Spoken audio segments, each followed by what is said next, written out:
The following video documentary may contain graphic materials that may be disturbing or traumatizing to some audiences. Viewer discretion is advised. So you think it's alright that Prabhupada was poisoned? You are a #1 thief in the world. Hey, let's get that camera too. Why are the very same persons who raped and tortured me and others as children given charge of building this temple?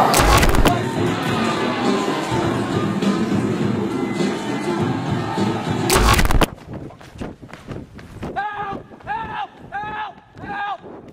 He said, I have not selected. I have appointed 11 Ritvik. Hare Krishna, Hare Krishna, Krishna Krishna, Hare Hare, Hare Rama, Rama Rama, Hare Hare. ISKCON, or the International Society for Krishna Consciousness, was started by His Divine Grace A.C. Bhaktivedanta Swami Prabhupada to preach the glories of Lord Krishna. The movement he started was once known to millions around the world, but once Prabhupada disappeared from this earth, things took a wrong turn. My name is Jayan Dev, and this documentary is all about the truth hidden inside ISKCON. To understand the current ISKCON, we need to go back to the year 1977 when Prabhupada disappeared from this material world. Even though the cause of death seems natural, those whispers tell another story.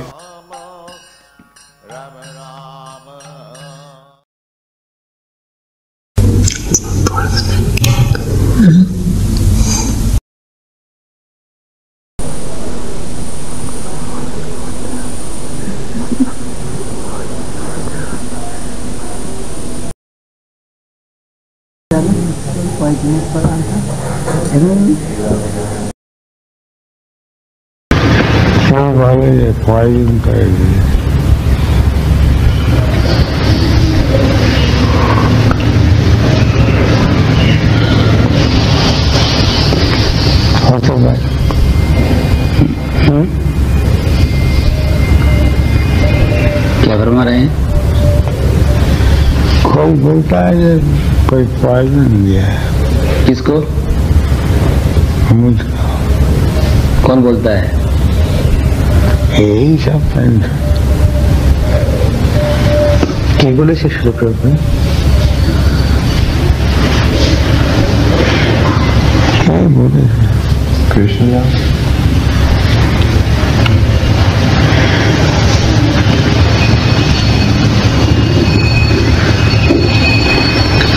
आपको कौन poison देगा, किस लिए देगा? Who said that, Srila?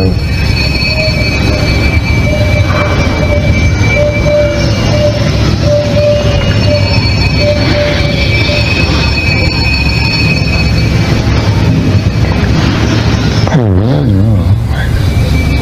It is said.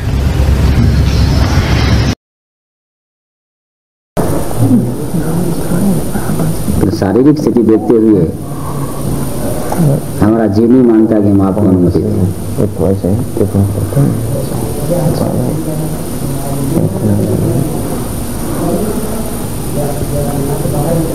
Ultimately, look up at the sides, see with it. Yeah, but it goes on. As Prabhupada goes on, the disciples also go on. बोलिए वही बात है, कोई हमको पॉइजन किया। अच्छा, उन्हें सोचने लगी यदि देखिए बात यह है कि हो सकता है किसी राक्षस ने दिया हो, स्वामी किसी राक्षस ने दिया हो, ये हो सकता है, इम्पॉसिबल नहीं है। तो शंकराचार्य थे, उन्होंने किसी ने पॉइजन दिया, 6 महीने तक वो बड़ी तकलीफ पाए। कांच जो होता है ना, बोतल का कांच, ये पीस के खाने में खिला दिया, तो उसको क्या नतीजा हुआ, 12 महीने बाद में ल्यूप्रेसी हो गया सब शरीर के अंदर।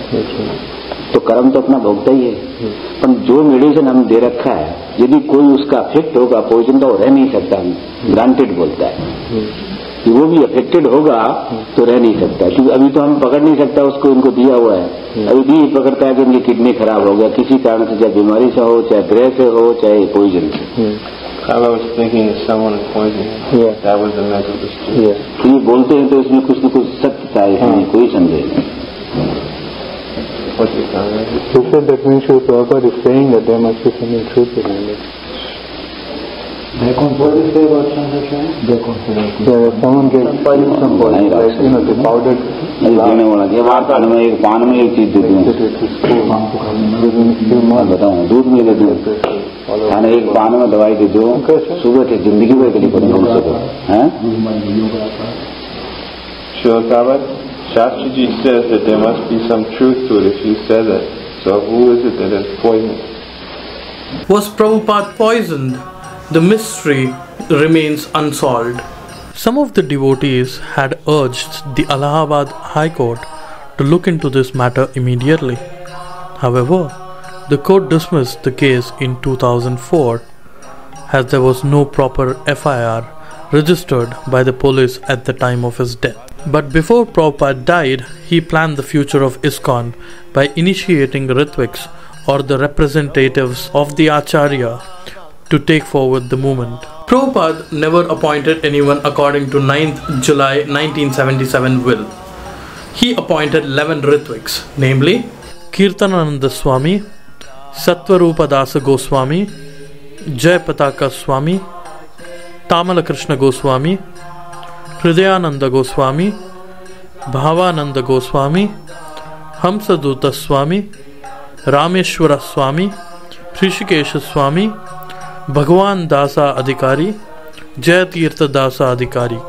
Many argue that Ritvik letter is fake, but did you know Tamala Krishna Goswami himself accepted it? July 8th, there was a meeting of Srila Prabhupada and myself, and I believe Gauri Das Pandit was also present, fanning Prabhupada.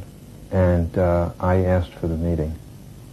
The reason being that as a secretary I was receiving more and more requests for initiation from Srila Prabhupada, for Prabhupada to initiate people, and I was not bringing them up to his attention because it was our understanding that the spiritual master accepts karma. And the last thing I wanted to see Prabhupada have to accept was any kind of karma which would lead to any more physical suffering or disability. So I was just holding the letters, but the number had reached a ridiculously large proportion, perhaps 200 or more people were waiting, and I wasn't answering.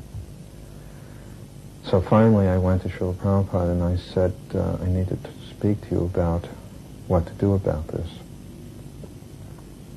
And I had my tape recorder there, Prabhupada's tape recorder. I recorded this. This is a recorded conversation, so anybody can listen to it. I said, what should we do? He said, gradually I will appoint some of you. And then he named gradually 9 people. Whoever is closest, he said. I mean, this is to my memory what he said. Whoever is closest.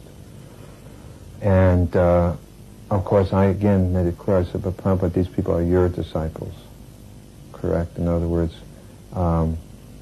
when these people do perform the initiation ceremony, it's on your behalf. These are still your disciples. And then I wrote a letter to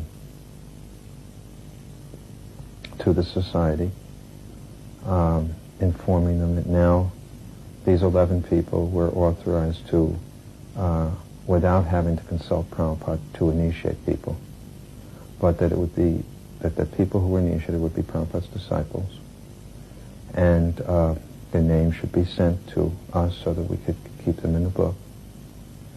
And then I suggested to Prabhupada, that it would be good that if he signed the letter and approved it, so that people would know that this is authorized. And I read it to him, and he approved of it. Here is the original audio of Tamala Krishna Goswami and Prabhupada discussing about the Ritvik system.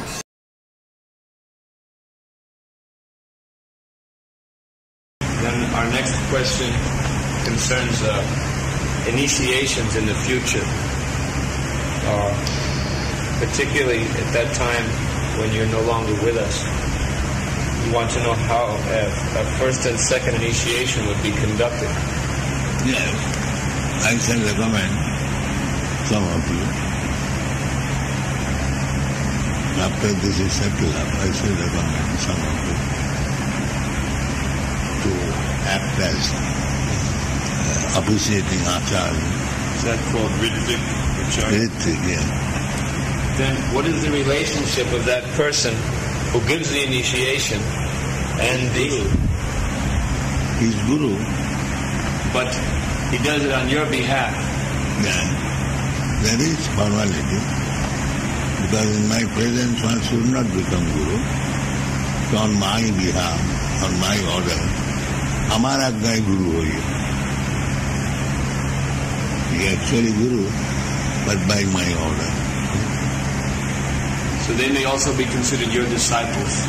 Yes, they are disciples. We consider. Who? No, he's asking that these Ritvik acharyas, they're officiating, giving diksha. They're the people who they give diksha to. Whose disciple are they? They're his disciple. They're his disciple. Who is initiated? His grand disciple. Yes.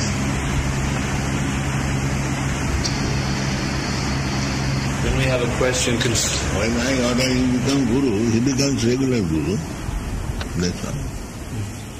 Many in ISKCON, as well as those who spoke to Srila Prabhupada, confirmed the existence of Ritvik system within ISKCON. He's done a lot of it, and a lot of it has to be done by his followers. But by following his example.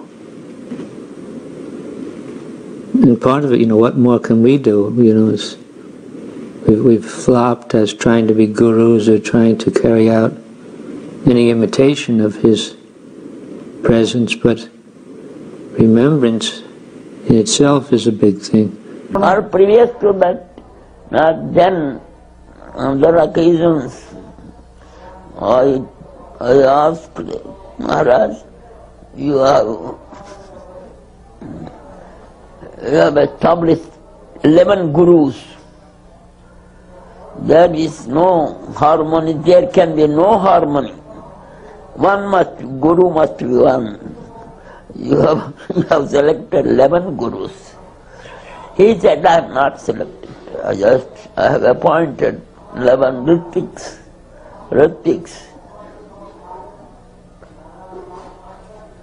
I said, Ritvik, as long as you survive, they are Ritviks.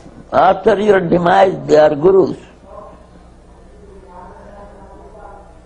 And unless Guru blesses the disciple to sit on the throne and continue the service, he cannot survive. He cannot sit there. He must go down. And actually it is happening now. Go ahead. What was this last order? The last order of the doctor, the last prescription given by the doctor to the patient is the one to be followed.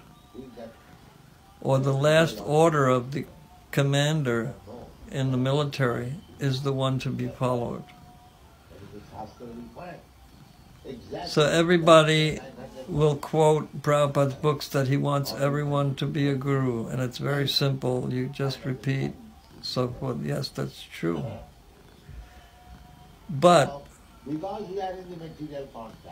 it's the last directive of the spiritual master which is the one to be followed. Not simply quote from the general text, but the last personal prescription supersedes all the other prescriptions. In fact, when we were engaged in 74, I believe, Prabhupada wanted to formulate a pledge of allegiance for the leading disciples. And they were in the process of finding the right wording for that pledge, that I, so-and-so, pledge to follow the instructions of A.C. Bhaktivedanta Swami and so forth and so on. And then at some point it was reworded, or to clarify the point. Atreya Rishi said that yes, I so-and-so swear to follow the instructions of the spiritual master, or A.C. Bhaktivedanta Swami, and what is written in his books. So Prabhupada said, no books. And Atreya was a little puzzled. He thought, well, shouldn't we follow what's been written in the books? And I said, I don't know why I did this, but I interjected. I said, it's redundant. If you agree to follow whatever the spiritual master, A.C. Bhaktivedanta, says, that includes the books. And Prabhupada then responded and said, yes, it's redundant. He said, it's not necessary. And then he gave an analogy or an example. He said, because I may say something which is not in my books. Just like Krishna, he spoke the whole Bhagavad Gita to Arjuna, but at the end, Krishna says, forget about what I've said. Sarva dharmam parjaja mamekam sadanam braja. Just forget about all this dharma and you just do what I say. And if there's any problem, I will protect you. And this is the point. This is the solution to the whole guru issue. Everyone will say, Prabhupada said everyone should be a guru, and Chaitanya Mahaprabhu, he said to the Kurma Brahmin that you become guru and save the people of this land. But it was said in the context that he told the Kurma Brahmin, for example, to, no, you stay at home with your family and friends and you try to tell them about Krishna from Bhagavad Gita or Srimad Bhagavatam. Because that Kurma Brahmin had it in his mind to just leave his family responsibility and follow Lord Chaitanya as a sannyasi. And the Lord said no. Said you remain in your position, and from that position you tell everyone that you meet about Krishna. In this way you become guru and save the people of this land. And this quotation, or this part of the Chaitanya Charitamrita, has been so taken out of context that it has caused the kind of spiritual catastrophe in many ways. Anyway, is that clear? But why has it caused all this problem? Because everyone thinks of being guru by assuming the profile of Prabhupada, thinking that they will just wave their hand and quote some verses and hundreds of people will feign or fall over and surrender and become their followers. So there's a kind of contaminated conception of Srila Prabhupada, thinking that I'll become like Prabhupada. That's the allure. It's not conducive to anyone's spiritual life to have that misconception. The real point is that Prabhupada gave a prescription for what's to be done when he leaves this planet, which is to act as the Ritvik representative of the Acharya. Mm-hmm. Did he say that word, Ritvik, representative? Yes, it's written in a letter, like a contract or a document. It's like a legal document because it's written. And Prabhupada also used that word, but it's Prabhupada formulated the letter to be sent out and named 12 people who are to act as representatives of the Acharya. We don't find any last letter where Prabhupada says, these persons shall be my Acharyas, or they shall act as the Diksha Gurus. He doesn't write that. So how did all the gurus and yourself, how did you all decide to be gurus? It was a kind of, it's just like a young boy. He wants to be like his father. So one day he walks into the living room, he's got his father's shoes on, he's only 3 years old, and he's got his hat on, and everyone has a good laugh. Because, and it's not taken very seriously, because it's natural. A boy wants to be like his father. And who is his father? Well, his father wears this big hat, he wears these shoes, and a big coat. And a child, he's honoring or imitating his father, and it's sweet, but it's not practical. We don't send them off to school looking like that, do we? Wow. So I guess you woke up one day and everything happened, and that was the end of your... Well, you know, there's a small conversation between Prabhupada and Madhavisa, where Madhavisa asks Prabhupada, what about a person who's reading the Bible, but he doesn't have a spiritual master? And Prabhupada responds, he said, if he's reading the Bible, he's following the spiritual master, Lord Jesus Christ. And then Madhavisa says, no, Prabhupada, I mean a living spiritual master. And Prabhupada said, the spiritual master is eternal. There's no question of living. He's eternal. He said, if a person is reading the Bible, then he's following the spiritual master, Lord Jesus Christ, and he may be assisted by some clergyman or priest in the church. You follow? Mm-hmm. So, in the course of time, it's become very clear to me that we, as Prabhupada's disciples, are meant to be like the priest or the clergy in the church that assists some persons who follow Prabhupada by reading his books, right? Reading his books and following the principles and so on to the best of his capacity.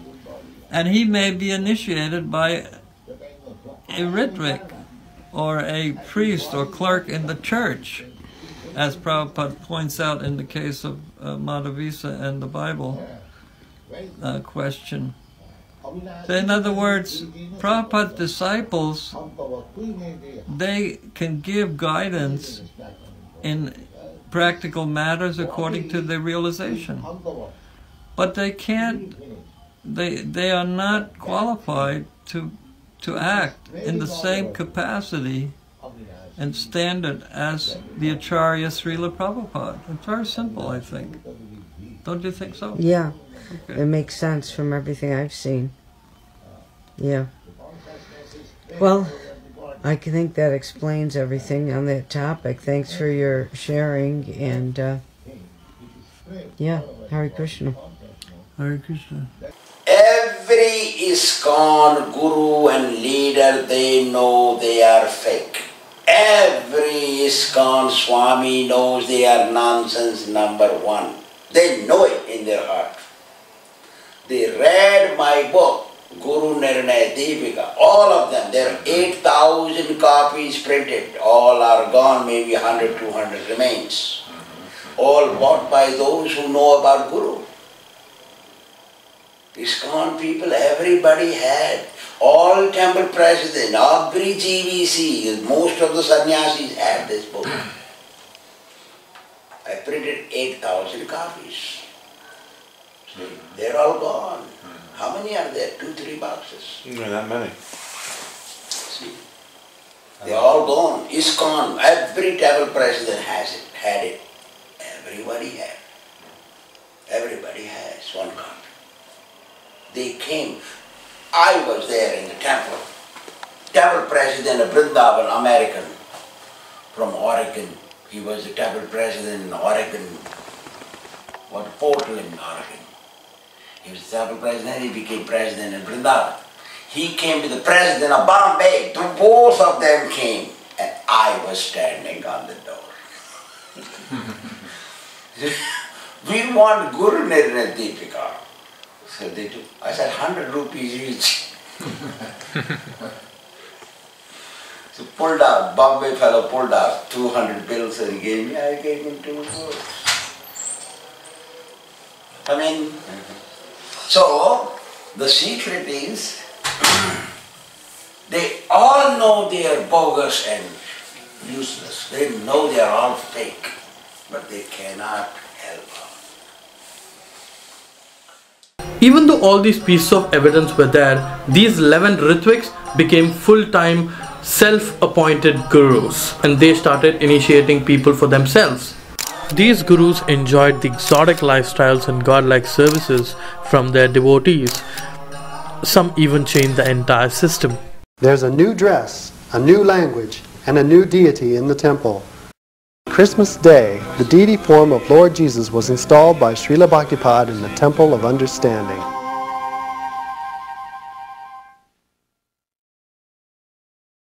Father Griffith, upon hearing of the installation of the new icon of Jesus, praised Srila Prabhupada for his bold ecumenical step and made an offering to the presence of Lord Jesus in New Vrindavan. The devotees now sing in English instead of Sanskrit and Bengali. The devotees of New Vrindavan have made changes in their outward dress and mode of worship.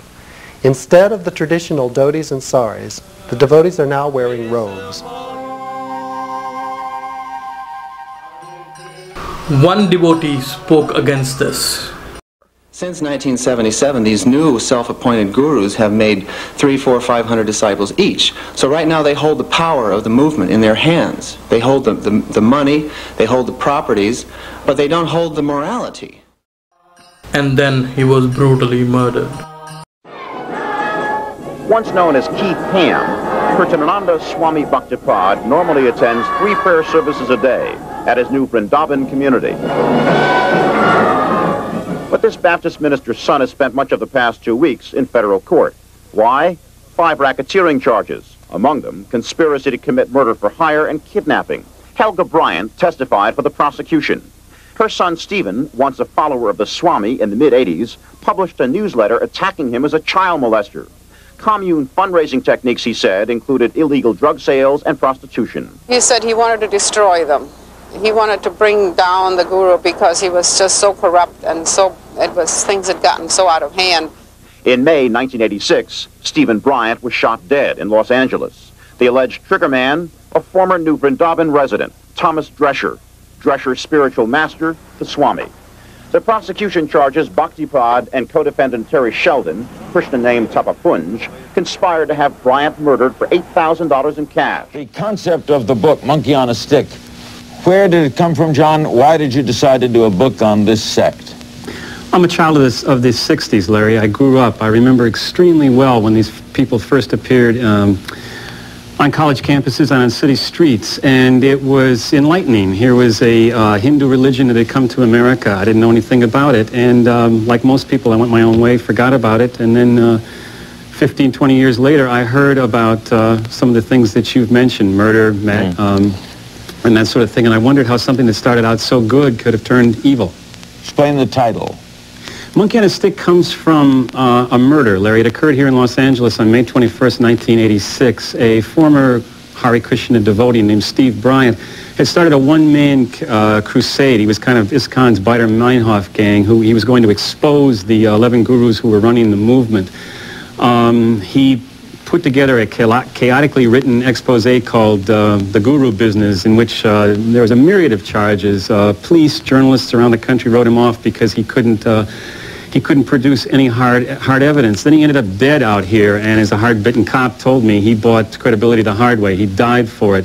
He became the monkey on the stick for the movement because that's a Hindu proverb that the founder brought to this country when he brought the religion. In India, when a monkey breaks into a banana plantation, they impale him on a stick, put him outside for the other monkeys to see, and the other monkeys know to stay out of the bananas. Steve Bryant became the human monkey on the stick. How do you explain their growth so quickly? I mean, what is it? We're only talking 33 years here, right? 23 years. And that's a very good question. I think it has a lot to say with what people look for in a religion. Krishna consciousness is very authoritarian. It is very rigorous. When they say no stimulants, they mean coffee. They mean no coffee, no tea. The founder came at exactly the right time, Larry. He came in 1965 when American culture was in turmoil. People were looking for new answers, for new ways to explore. I interviewed dozens of Jewish devotees and former devotees who told me that their synagogue was to them a social club. I interviewed a lot of Catholics who said that they were tired of going through the cycle of confessing their sins and then reconfessing them. And Protestants told me that that what it took to get initiated in their church, to join their church, was so pallid that it was virtually meaningless. So along came a man who had a different way. It was very, Prabhupada was not a charismatic figure. I think that his power was really spiritual, and he laid out a new path for people to follow. Yeah. So the religion became a bridge between East and West. At about 7 this morning, the state police set up roadblocks to keep visitors out and Krishnas in their community. Armed with federal search warrants, 50 federal and state officials raided 5 locations. Items seized included financial records, files, and computers. They also got box loads, which filled moving vans. Those were full of bumper stickers, general purpose stickers, and hats bearing the logos and colors of professional football and baseball teams and various colleges and universities. One unidentified Krishna, stopped along the road, claimed that the Krishnas are sent in teams to sports arenas. They offer stickers or hats to fans, then ask for donations. The Krishna claimed that this is a nationwide practice by all Krishnas, not only those in Marshall County. He said he and other participants had no knowledge that the logos and colors might bear copyrights or that they could be infringing upon them. Of God or ruthless religious godfather, an outlaw Swami pleads innocent in a gruesome murder. Now, here's Larry King. Good evening. Back in Washington, another edition of Larry King Live. Is he an unconventional religious leader or a ruthless cult dictator? Swami Bhaktipad is in the eye of the storm in a case involving murder, kidnapping, and mail fraud. Son of a Baptist minister, Bhaktipad founded a Hare Krishna community in the hills of West Virginia 21 years ago. In a swirl of controversy, the Swami was kicked out of the Krishna movement 3 years ago. Bhaktipad, previously known as Keith Ham, has been named in 5 counts of racketeering charges, including conspiracy to commit murder against Stephen Bryant, who had waged a one-man campaign against him. We welcome back to Larry King Live. Thank you very much for coming. He's the Swami of the new Forbidden Temple in West Virginia. Why were you thrown out of the Hare Krishnas? That's a good question. Why I asked this, Swami? I'm just working. I think it has to do with the fact that my views became a little too liberal for them. Like, I refuse to think that we're the only ones going to the happy land. That all Hare Krishnas believe they're the only ones that go. Right. And this is an age of religious pluralism. That anyone who truly follows the path of love of God, whether we call God by the name of Allah or Buddha or Krishna or Christ, the good Father understands no matter what name his child is calling. Since Hare Krishna believes that it's only the Hare Krishnas, why didn't you leave or why join the sect yourself? Well, I tried to work within the framework of the organization, but things just didn't work out, I think. So you're no longer a Hare Krishna? Well, I'm Hare Krishna in the sense that we chant the Hare Krishna mantra. We use the name of Krishna, which in Sanskrit means all attractive. That's a very, very good description of Godhead. But you're not part of any organized religion beyond this temple in West Virginia? No. You've probably heard about a religious sect called the Hare Krishnas. They've been chanting and panhandling for money since the movement began in the early 60s. Our first story tonight is about a place called New Vrindavan, West Virginia. It used to be the largest Krishna community in the country. A few years back, one of the Hare Krishna members, a man named Stephen Bryant, dropped out of New Vrindavan and launched a one-man holy war. Bryant accused the Krishnas there of fraud, sexually molesting children, and drug dealing. Bryant's charges were dismissed at the time as the rantings of a fanatic. That is until last year, when Bryant turned up murdered. New Vrindavan is now a community under legal siege. Investigators are looking into all of Bryant's old charges and the possibility that the guru, a man named Kirtananda Swami Bhaktapad, wanted Stephen Bryant killed. Did you give the order to murder Steve Bryant? Most of the devoted live below the poverty line, while much of their labor has gone into building this, the Palace of Gold, a lavish shrine that is part of Bhaktapad's master plan to build a Hare Krishna theme park here in West Virginia. This, you see, we could develop with Stapati. Critics say he's become obsessed with his $100 million theme park dream. You can also see over here to the Garbhagruha without the balcony getting in his way. What's going on with the swimming pool? What doesn't show up on the building plans, though, is the Krishna undercurrent of violence. Well, we've got a human skeleton, and we've recovered, for the most part, all of it. The police have been called many times to New Vrindavan to investigate suspicious Krishna deaths. More than once, they have dug up a skeleton. This one was a murdered Krishna named Charles St. Denis. If you want to know if I'm a killer, the answer is no, I'm not a killer. Thomas Drescher, a Krishna, was convicted of that murder. He has also been charged with the murder of Stephen Bryant. He's currently in prison, awaiting trial. Government investigators accuse the Krishnas of fraud in their fundraising.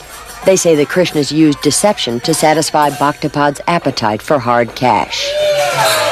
I was going out making $400 or $500 a day, and we were sending it to build the palace. To Bhaktapad? Yes, of gold. Reverend Norman Hewlett quit the Krishnas. He was once a disciple of Bhaktapad. How are you making $400 or $500 a day? A lot of ways. Well, like this flower here, say I give you the flower and tell you that I'm helping crippled children today. We would use the words orphans, slow learners, anything to, get this sentimental feeling. Malika is still a Krishna, but she left the New Vrindavan commune. We never said, we're with the Hare Krishnas, we have this big farm project, we're trying to fund it. We would never say that. Crippled children was a total lie? Yeah, that's one lie. And then one day, like on Veterans Day, we just go out and say we're helping for the veterans. Another lie? Yeah. We would go to a lot of events and just people, person after person after person, Give them a line, get the money, go to the next one. In addition to their fraud investigation, federal authorities are looking into the allegation that drug smuggling helped pay for the Palace of Gold. Did you ever deal drugs in order to raise that money for Krishnas? Yes, I did. What kinds of drugs did you sell? I was selling heroin and cocaine. Hewlett claims he sold the drugs for one of Bhaktapad's temples, and that Bhaktapad knew the drugs were being sold. So as long as you were quiet about it, okay to sell drugs to make money for the Krishnas? Yeah, it was about me and maybe 10 more people involved in this, see? What do you say to the allegation that the Krishnas have funded themselves with drug money? I don't believe it. Do you know it to not be true? Well, I know that on the West Coast they had one isolated incident, but as a general rule, I'm positive it's not true. It is Bhaktapad who sets the social order at New Vrindavan and assigns all the work tasks. The Supreme Personality of Godhead can never be... He's created a very structured social ladder here, with women on the bottom rung. Arguments that simply originate from your teeny brain. Well, it's easier to stay in your place if you're trained that a woman's position is subordinate to a man's, like our grandmothers were. What are the teachings of Bhaktapad on this? Well, Bhaktipad's real practical. I mean, he knows that women are less intelligent than men. The whole attitude was so very demeaning, always trying to keep women down, If you didn't beat your wife, you were called pussy whipped. If you didn't beat your wife, that meant that she controlled you. There have been allegations for years that women are abused around here, that wives are beaten, and that's condoned. It is not condoned, and I don't believe it is a case any more than it's a case in conventional society. One ex-devotee of yours said he came to you with a marital problem, was having troubles with his wife, and claims that you told him, well, hit her as a solution. That is not the solution. The solution is to reason with her, to instruct her, to encourage her like that, to preach to her. Of course, I can't say that there would never be a circumstance when it wouldn't be the best thing in the world to give her a little slap on the face. Or, just like my dog, I don't beat my dog, nor do I allow anyone else. I love my dog. But if the dog is very naughty, I might take his snout and give him a little tap to train him. Kirtanananda Swami went to prison, came back, and then he appointed another person as Guru. And one day, a chance meeting with a great Vaishnavacharya of this era at Karachi airport changed his life. The first divine darshan of Tridandi Goswami, Jayo Vishnupad Parahans Parivarchikacharya, His Divine Grace Kirtananand Swami Srila Bhaktipad made him fully surrender. His search for a perfect spiritual master thus ended. Srila Bhaktipad also began to see a perfect disciple in him and initiated him on 19th November 1983, giving him a new name and identity, Madhusudan Das.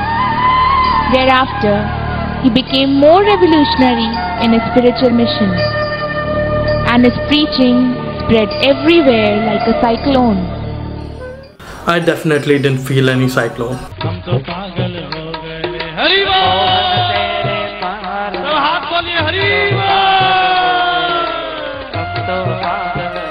Not only murder, but there were many rape cases reported within the ISKCON compound. The next part of our program is a message of healing and forgiveness in the mood of Sri Prahlad Maharaj.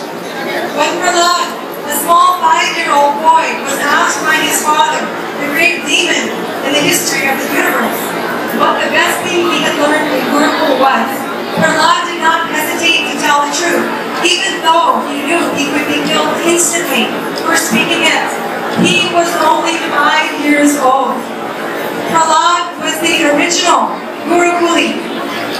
He was speaking truth to power, fearlessly. He is our Acharya. Please receive our humble attempt to follow in his footsteps. I was born in 1976, the year just before Srila Prabhupada was taken from our vision.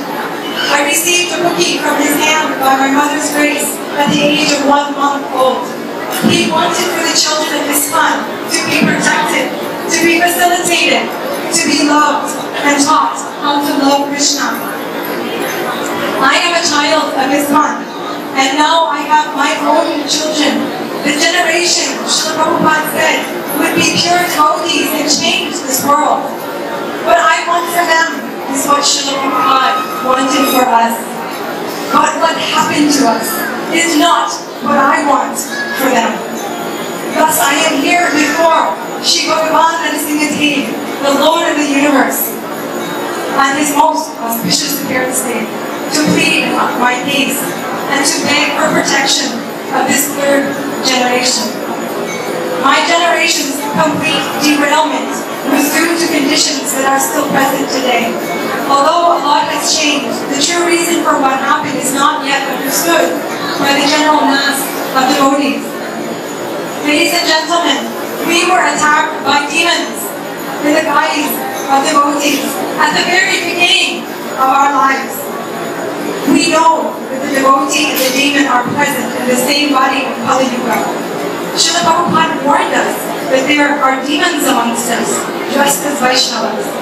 There is a well-known analogy given of a wolf dressed in sheep's clothing, hiding amongst its prey, undetected. A simple sheep can never understand the mentality of a wolf, and thus loses one family member after another, unable to see the cause.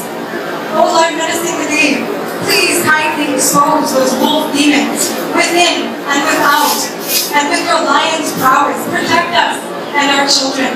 Let the hearts of those wolves be transformed at the sight of Chaitanya Mahaprabhu. Please engage us in spreading the Yuga Dharma, Harinam Sankirtan, the way Srila Prabhupada directed. Only by your blessings will we be free from the demons of hypocrisy. Srila Prabhupada told us that nothing was powerful enough to check the progress of his great movements. Only attacks from within could destroy it. Therefore, knowing this, the personality of Kali used strategy and prophecies. People used to act on behalf of another, to do dirty work. Lord Chaitanya's right-hand man was His Divine Grace, A.C. Bhaktivedanta Swami Prabhupada. His last 3 years for me were spent in recovery and reliving the horrors of my abuse in the Gurukul system in the 1970s and 80s and beyond.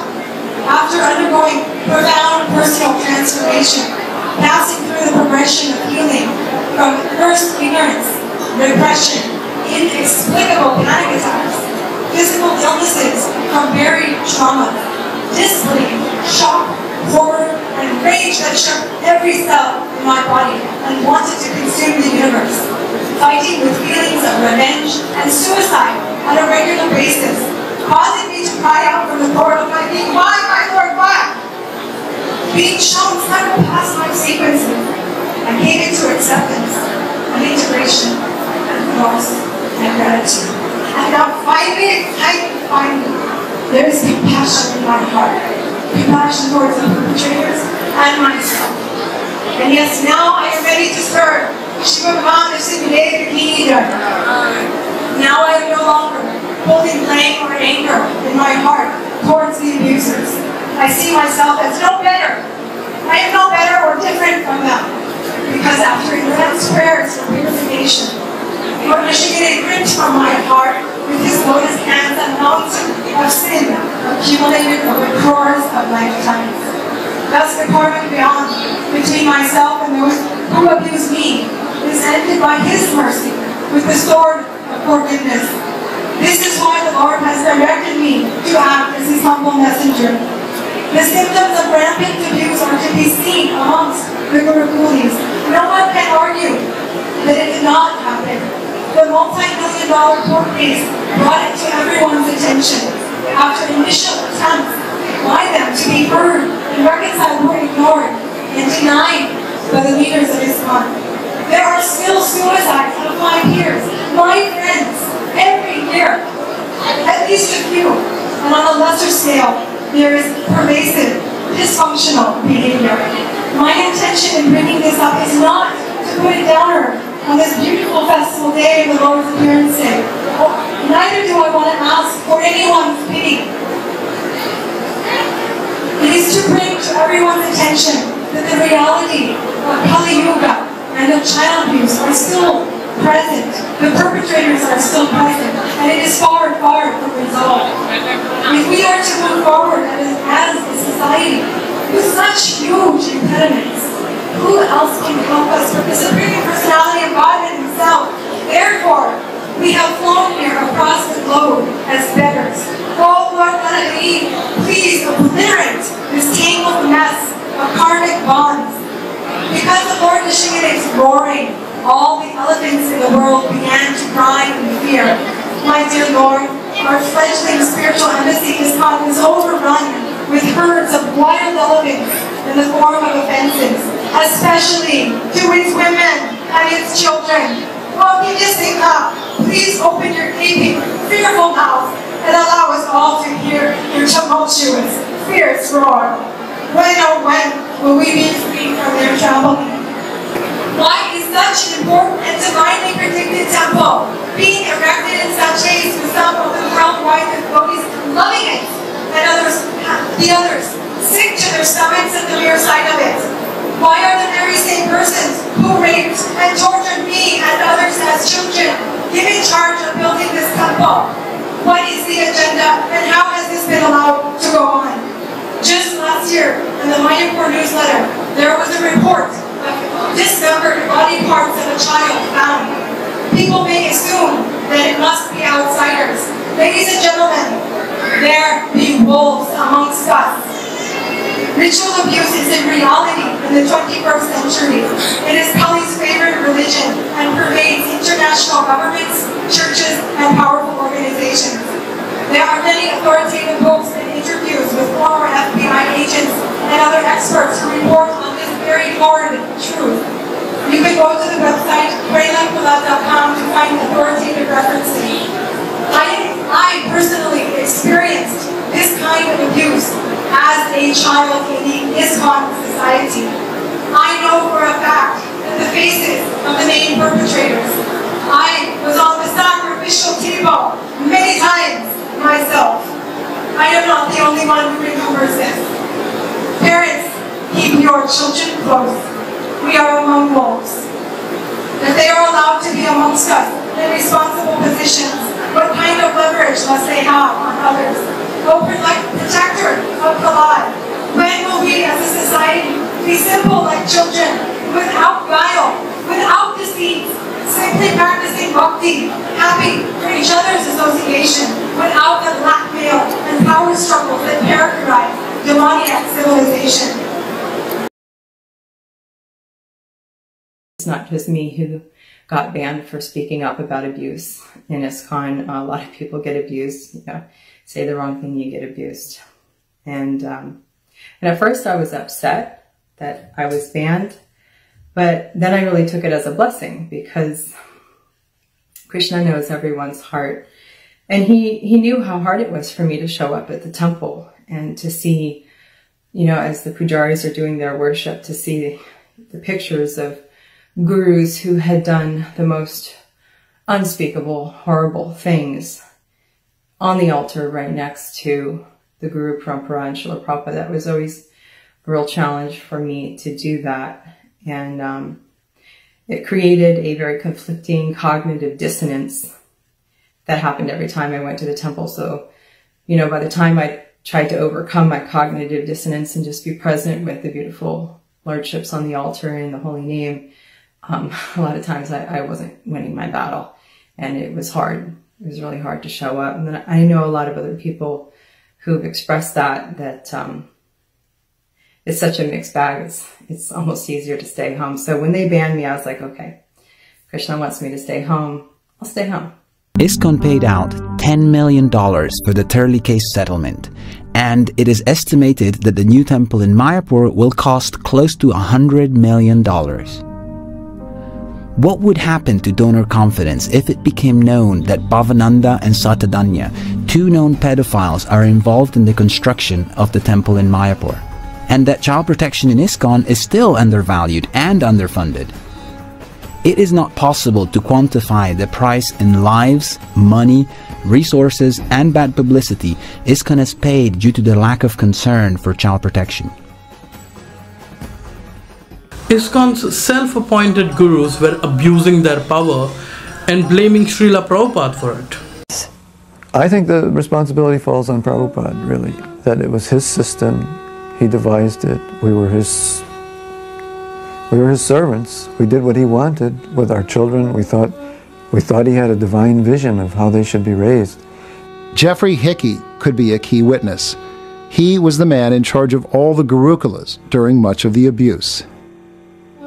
And I think a lot of people point their fingers at me, saying because I was the Minister of Education, it should have been my responsibility to see that these things didn't happen. I was doing what Prabhupada wanted. His instructions are clear. Jeffrey Hickey is also the father of Nirmal Hickey. Jeffrey is often consumed with guilt. For sure. Looking back on my decision to become a follower of Bhaktivedanta, I can see that it was a reckless decision. It was a risk that I was taking. Devotees started questioning the gurus. So Rabindra, what do you all say about Tamals trying to poison Prabhupada and Bhakti Charu and all these other guys? Poisoning Prabhupada in November. Peace, brother. I know, but what do you feel about that? What's your response? Peace, brother, peace. So you think it's all right that Prabhupada was poisoned by all these bogus gurus? You think that's okay? Now you want peace. Kill guru, kill self, right? Kill guru, become guru. Nothing poison here but your little mind. Kill guru, become guru, right? False worship. Aggrandize Prabhupada's worship for yourself.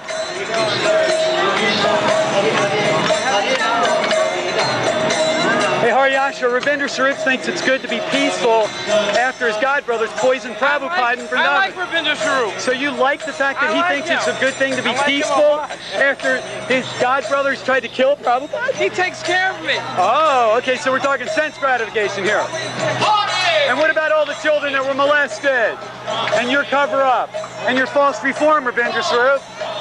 What do you have to say about that, huh? Guru needs reform, right? Jesus Christ is fallen. Yeah. 2,000 kids molested, sweep them under the carpet. Take the money, take the position. Who cares? Let it all go to hell, right, Bhakti Charu? Yeah. Yeah. We know you're guilty. Smirk all you want. I love them. I love them, but I can't embrace a tiger, right? If a tiger's acting enviously, you still have to deal with it cautiously.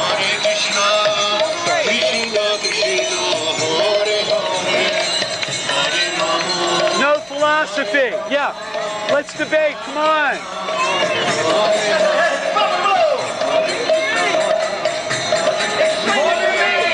Kill guru, kill self, right? So Prabhupada's cracked because he said that. And I'm repeating it, so I'm crazy, right? Prabhupada said, kill guru, kill self. So I repeat it, but I'm crazy, right, Ravindra? Right?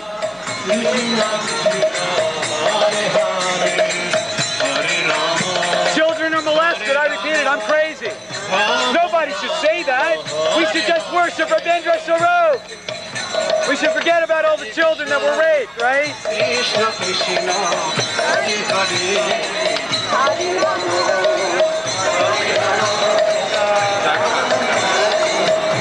Isn't that correct, Ravindra Swarup? We don't care about 2,000 children molested by your godbrothers. Let them go to hell and let's reform Guru after all. He needs fixing. He's broken. Guru falls down. Get somebody who's not wearing a dhoti. No philosophy, can't debate. Character assassination. Kill guru, kill self. Kill your disciples. Right? Hey, I didn't make this philosophy up. Prabhupada spoke it. Read it. Kill guru, kill self. That is perfection. And as soon as he learns, this Prabhupada, why are you doing that? As soon as he learns that Guru Maharaj is dead, now I am so advanced that I can kill my Guru and I become Guru. Prabhupada said that. Then he's finished. Are you ready to talk now?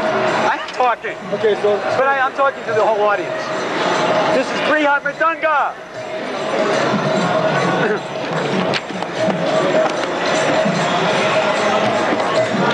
It says right here, Prabhupada said that is perfection, and as soon as he learns that Guru Maharaj is dead, now I am so advanced that I can kill my Guru and become Guru.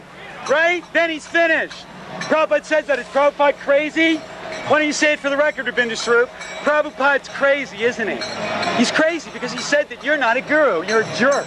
Oh, I'm sorry. Yeah, thank you. Hey, don't push me, buddy. Take it easy. I can't push the spirit soul. Right, Ravindra? Prabhupada's crazy because he says you're not a guru, you're a cockroach. Right? You look like a cockroach and a snake. How's the Slutland and your little bastard kids? So answer the question. Why don't you follow the principles, then you can talk to me. Follow the principles of worshiping cockroaches? That's your only principle. You want people to worship cockroaches. You're a cockroach. You don't want to worship Prabhupada. You want to kill Guru and kill your disciples and send them to hell, right? And Prabhupada's crazy for saying that you're not a Guru. Right? He's crazy. Say it. Prabhupada's not following your principles. Prabhupada's not following your principles, right? Prabhupada's not following. As soon as Prabhupada follows and worships you, as soon as Prabhupada worships you, then he won't be crazy, right? Right? Cockroach gurus can't take care of themselves. Cockroach gurus can't take care of themselves. Get out of the parade. Okay, I'm out. Okay, thank you, officer. I'm out. At me. Down here in Manhattan, West 36th and 5th Avenue, we're going to confront the bogus, corrupt leaders of the pseudo-Krishna cult and explain to the public how they usurped Prabhupada's position. They did all kinds of nefarious, corrupt activities in the name of Prabhupada, thus dragging Prabhupada's good name into their bad activities. And then they did a guru reform and tried to say that a guru who was a perfect representative of God, like Srila Prabhupada, needs to be reformed. But Prabhupada never did any of those bad activities. So this is just an expose to say that the pure devotee never falls down, and anybody that says he does will destroy faith in himself and others. Thanks a lot. Appreciate it.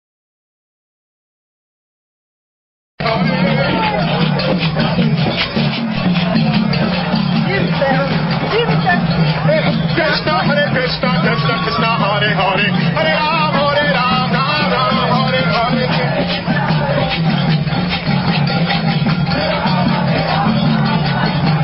Krishna, Krishna, Hare Hare.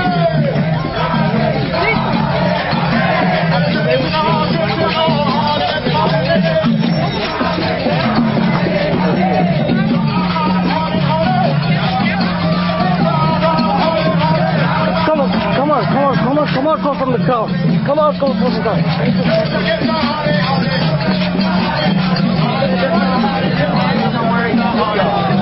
When you're not welcome somewhere, you should just go. Just go when you're not welcome.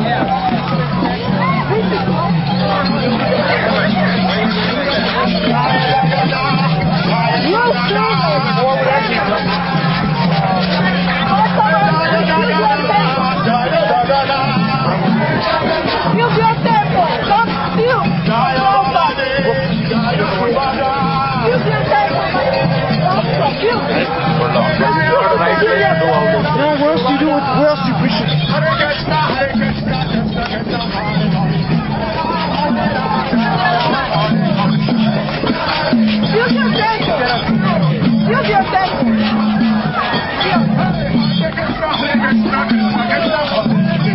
What's up, this paper?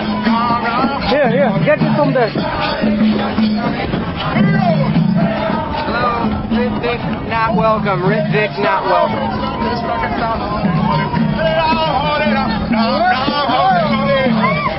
That's it. Hey, let's get that camera too. Hey, what are you doing here? Stop it. Watch out, there's water out here. You gotta get up. Others do too. Why are you taking the tape? Don't do that. He's in his car. You're going to call the police on you. Okay, call. Call the police. I take the Okay, call. Get it on tape. I told you. BBC. Hey. I'm gonna keep it. Very nice job.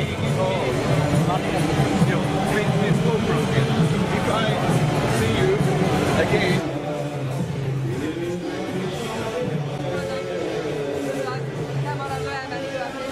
Hey, no, don't touch.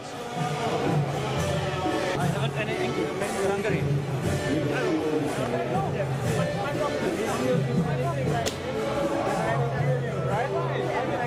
You go to the fucking mother. Okay. Or I will kill you. Just now. Okay, come on. Hey, police! They hit me. They hit me on the head. Why? He hit me on my head.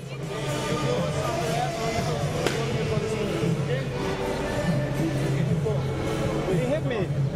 Come on. You go or I take you. Because you are damaged. Go. Come on. Go or I kill you. Okay? I will kill you. Go. You don't understand me? Why?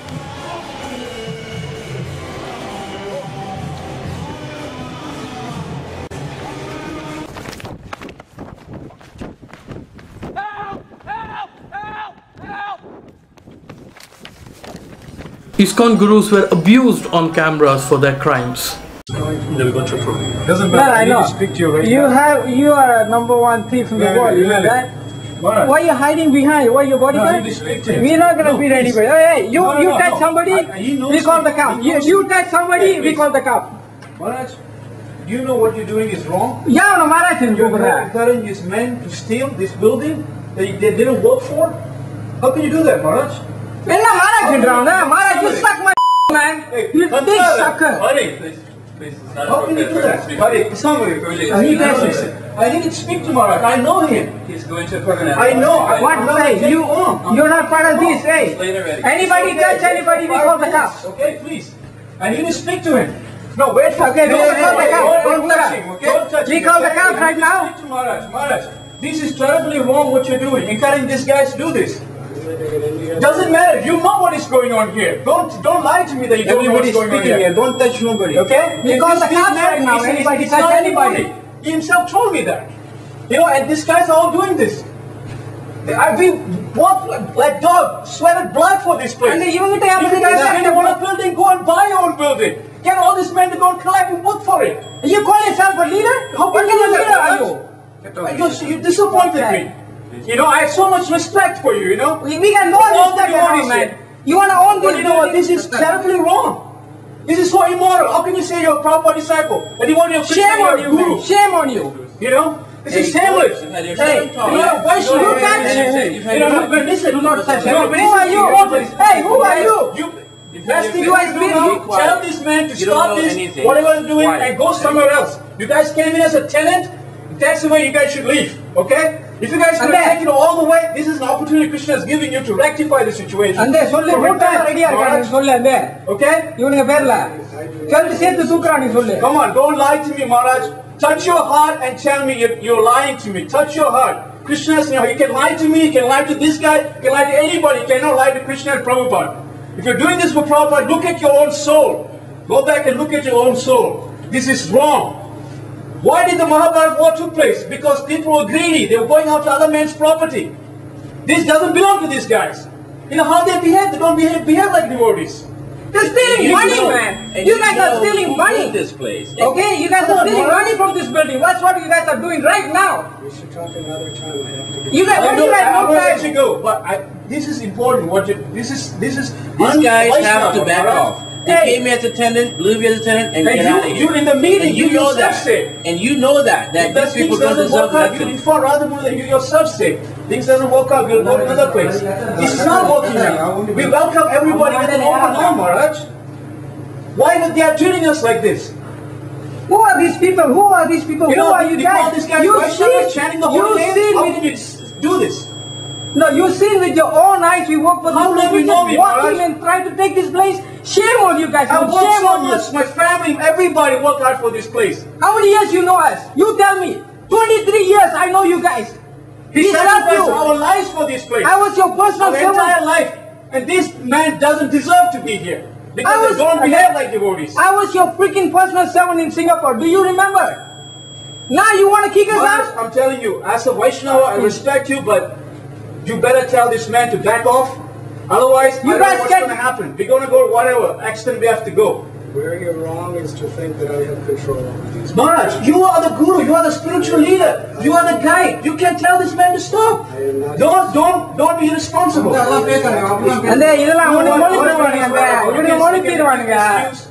Krishna knows what is going on. That's all I have to say. Someday you will know what is the truth. You cannot hide the truth, okay? We can manipulate the truth, but you cannot hide the truth.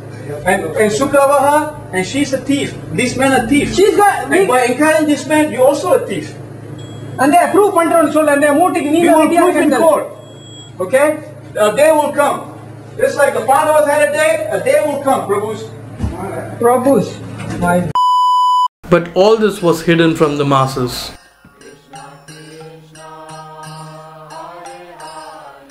It was the year 1999 when Madhu Pandit Das declared ISKCON Bangalore as a separate entity, and that shocked the entire ISKCON community.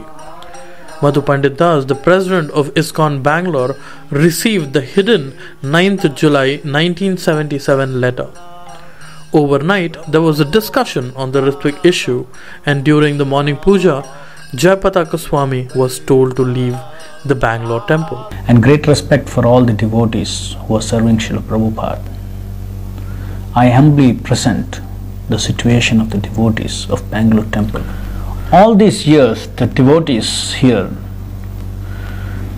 lived in a small world of ISKCON Bangalore, absorbed in the service of building this temple and practically insulated from the calamities that were happening the rest of the ISKCON world since Srila Prabhupada's disappearance. Gurus fell in abominable ways, but we were not so much affected because we were fortunate to have had His Holiness Jayapataka Swami, who was a very strong sannyasi. Today we are in the midst of a controversy. One of the many reasons why I got deeply involved in this Ritvik issue was one of the GBC members, Ravindra Swarup Prabhu, sending me all the Ritvik materials to study so that I could lead an anti-Ritvik campaign in India. Okay. Soon I realized, as I kept reading this material, that we have been very wishy-washy about the whole Guru issue. How can such a serious thing as the Guruship in our society be subject to so much revision and confusion, especially when our founder Acharya Srila Prabhupada was known to have been a person who was so meticulous and exacting in giving instructions about so many things. In this moment, what to speak of something as important as the Guru? The July 9th letter is the only directive to the society in the matter of initiation. There is no letter or instruction after this in order to change this. This letter is a direct consequence of a meeting that the GBC members had with Srila Prabhupada on May 28th in regard to initiation, first and second initiation, particularly at a time when Srila Prabhupada is no longer with us. From this letter and the May 28th tape conversation, it becomes very obvious that this is the final order regarding first and second initiation after Srila Prabhupada is no longer with us. So we see that Srila Prabhupada, through this directive, has set up a system of initiation wherein there was no need for his physical involvement at all. And this system was put in place and was running for 5 months till Srila Prabhupada's physical departure. Now the question arises, how and on what authority this system was stopped, or whether there was an order for putting in place any other system of initiation. The July 9th letter is the only directive to the society in the matter of initiation. There is no letter or instruction after this in order to change this. Yet there has been a change. The representative of the Acharya, instead of accepting disciples for Srila Prabhupada, they have acted as Acharyas themselves and accepted disciples for themselves. This is a gross violation of the directive given by our beloved founder Acharya Srila Prabhupada. This news spread like wildfire, and many ISKCON devotees started joining the Ritvik system. In that, one unfortunate soul killed himself for the crime he didn't do. Basanti Devi Dasi had registered a case against Sureshwara Dasa for raping her. However, it turned out to be false, and the police registered a case on Jayapataka Swami, Daya Ramadas and others.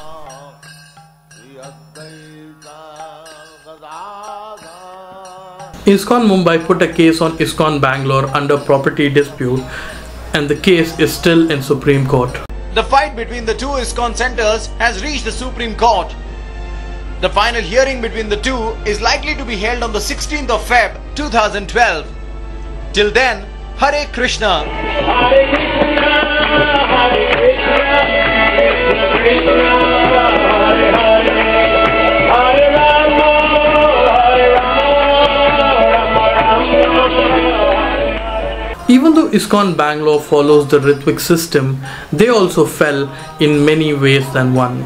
ISKCON Bangalore was once a genuine movement following the footsteps of Srila Prabhupada, but things didn't stay the same, as Srila Prabhupada's ISKCON Bangalore became a commercial movement than an actual bhakti movement.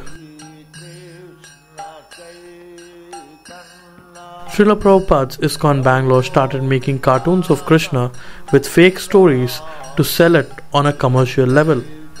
They are building luxurious apartments and even an international school with Western education. Even though ISKCON has changed, we had a small hope of Srila Prabhupada's books, but even that is being edited. Okay, let's go to chapter 2, verse 13. We'll read chapter 2, verse 13 from the edited version of this Bhagavad Gita. This is chapter 2. You see here? What does it say? As the embodied soul continuously passes in this body from boyhood to youth to old age, the soul similarly passes into another body at death. A sober person is not bewildered by such a change. Sober? Okay. Are we drunkards? Okay, now let's go to the original book that Srila Prabhupada approved and he read from. Let's go to chapter 2, verse 13 from the 1972 edition of this book. So you see here, it's going to be a significant change of meaning. And we can see that when Srila Prabhupada was here, there were many books called Science of Self-Realization. We don't have any book called the Science of what? Science of Sober Realization, do we? We don't. So let's go here and see this change. Very significant change here. You can see here. Let's go to chapter 2, verse 13 in this original book. You see here? What does it say? As the embodied soul continuously passes in this body from boyhood to youth to old age, the soul similarly passes into another body at death.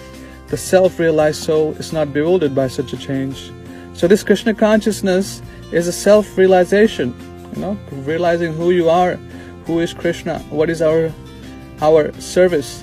So you see here, sober versus self-realization, it's a big significant change. So that is one of the reasons why I have stopped distributing this book here. I think Srila Prabhupada would be very displeased if we continue distributing these edited books. So please, give these out and then move on to these books.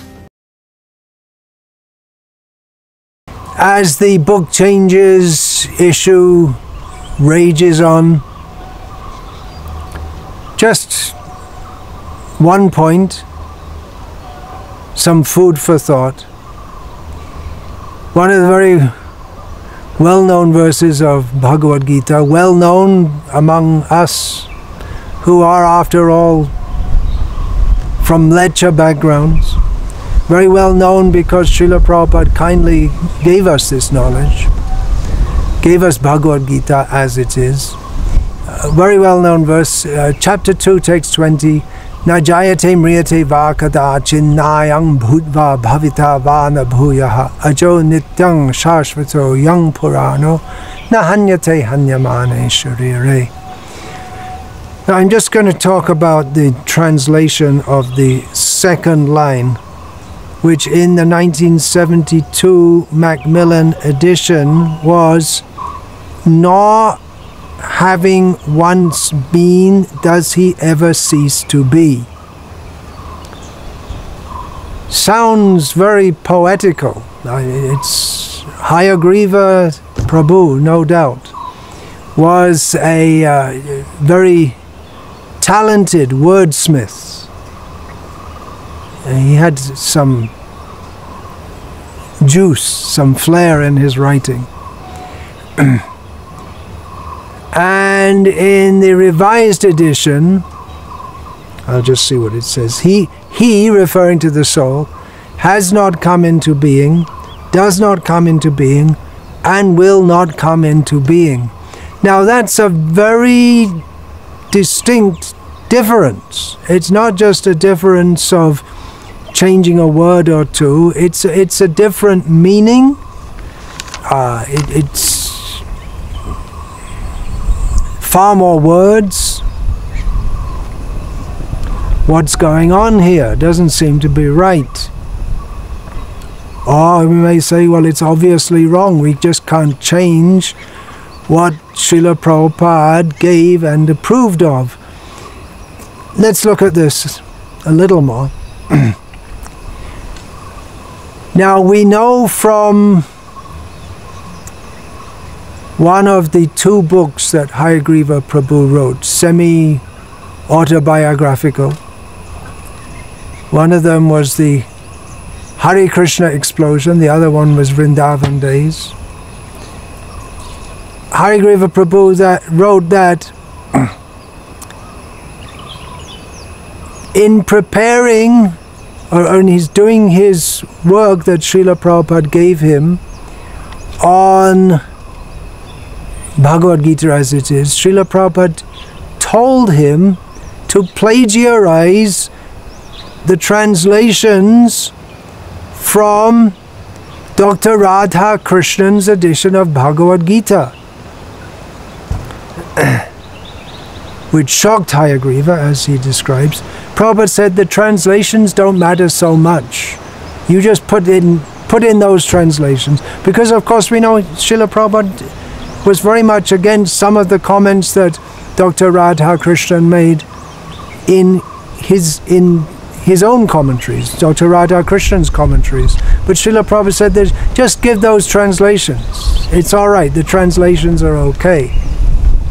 So this translation was not given by Srila Prabhupada, but it was approved by Prabhupada.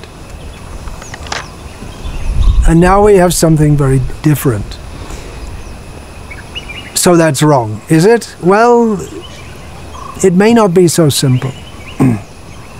If we take the original edition, what it said, having once been, he never ceases to exist. Having once been, that gives the idea that he does come into being, which is exactly opposite of what is stated in the Sanskrit. Nayang Budva, not, I am this. Budva, coming into being. Bhavita, is not in a state of having come into being. Va, or na, not bhuyaha. Will he ever come into being? So past, present, future. Now you may say, well, that's the Sanskrit. Don't think we're a better Sanskrit. We understand better Sanskrit. But see the next word in the verse. Aja. Ajo nityam. Aja means he's never born. So if we say that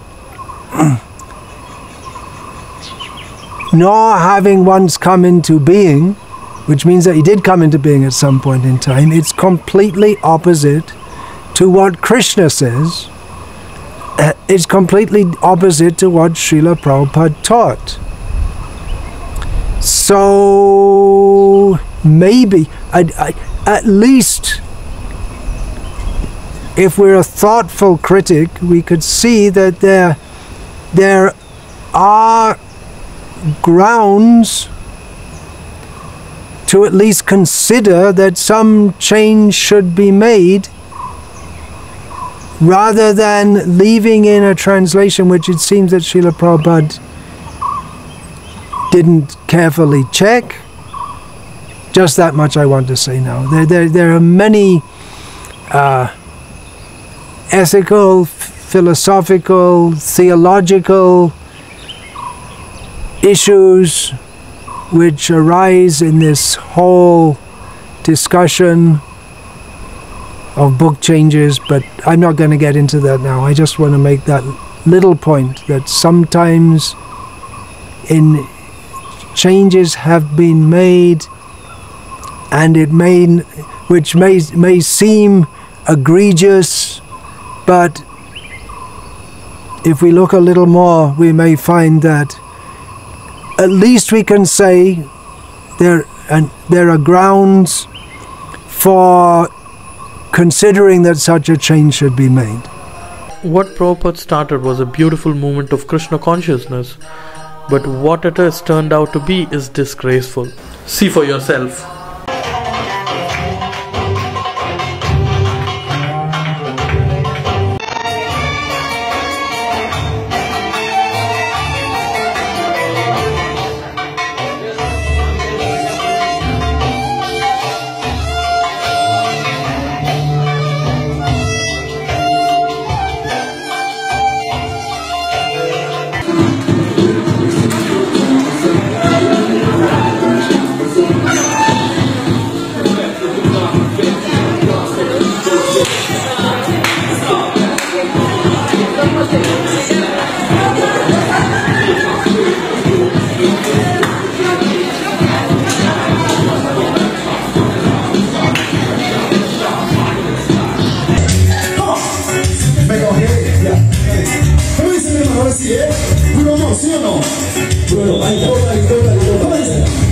Y tú sabes que es verdad, tú sabes que el amor existe, y tú sabes que es verdad, el sentimiento original.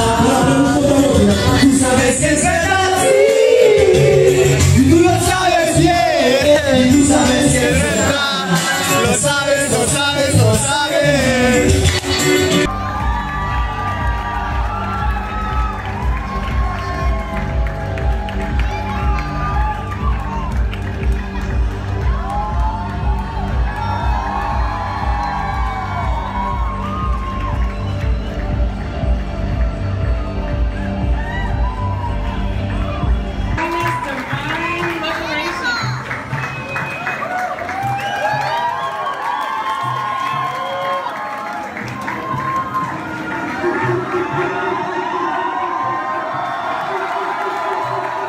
The chorus of the song says, "Where's the party tonight?"